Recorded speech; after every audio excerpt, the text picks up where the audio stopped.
Bonjour et bienvenue dans cette capsule vidéo où nous allons travailler sur l'absorbance et le dosage par étalonnage. Donc nous allons prendre comme exemple une solution de permanganate de potassium. Donc pour créer cette solution, on prend tout simplement le solide, le permanganate de potassium qui est de couleur violette foncé, que l'on va dissoudre dans de l'eau distillée grâce à une fiole jaugée. Nous obtenons ici, par dilution successive, une gamme d'étalons d'une solution de permanganate de potassium. On remarque qu'au départ, la solution est plutôt rose pâle, ici, et puis au fur et à mesure, la solution ici est de plus en plus colorée. Plus la solution est colorée, et plus elle va être concentrée, c'est-à-dire que la concentration en quantité de matière sera plus élevée.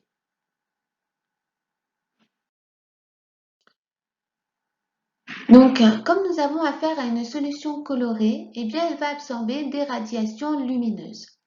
Donc, pour mesurer l'absorbance de cette solution, on va utiliser un appareil qui s'appelle le spectrophotomètre. On met tout simplement la solution à tester dans une petite cuve et on la place ensuite dans le spectrophotomètre. On mesure alors l'absorbance en fonction de la longueur d'onde en nanomètres. On remarque ici un pic aux alentours de 525 jusqu'à 570 nanomètres. Ça correspond plutôt, 525, on est ici, dans la zone du vert. Donc la solution absorbe plutôt la lumière colorée verte. Qu'est-ce que cela veut dire? Si la solution absorbe, ça veut dire qu'elle n'est pas composée justement de vert.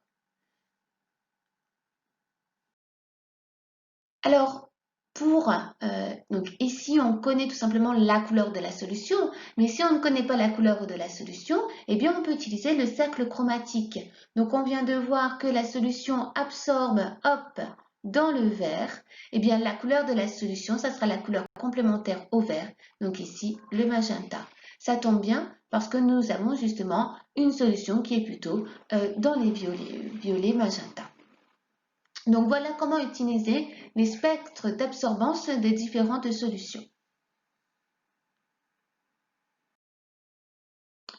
Maintenant, voyons ensemble le lien entre la concentration, la couleur et l'absorbance d'une solution. Voici ici des images d'une petite animation où justement on fait varier la concentration de la solution. Donc ici, dans un premier temps, la concentration c'est 0. Ensuite, on divise la concentration par 2 et on divise la concentration initiale par 5. Que remarque-t-on? On remarque que l'absorbance diminue lorsque la concentration diminue aussi. Il y a peut-être alors un lien entre la concentration et l'absorbance. Alors, comment faire?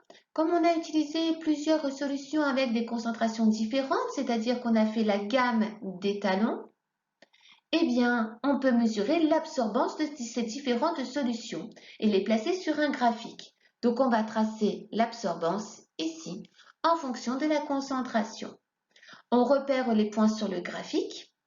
Et ensuite, que remarque-t-on? On remarque que nous avons une droite qui passe par l'origine. Ça veut dire que l'absorbance et la concentration sont proportionnelles. Il existe donc bien une relation entre l'absorbance et la concentration. Et cette relation est indiquée ici.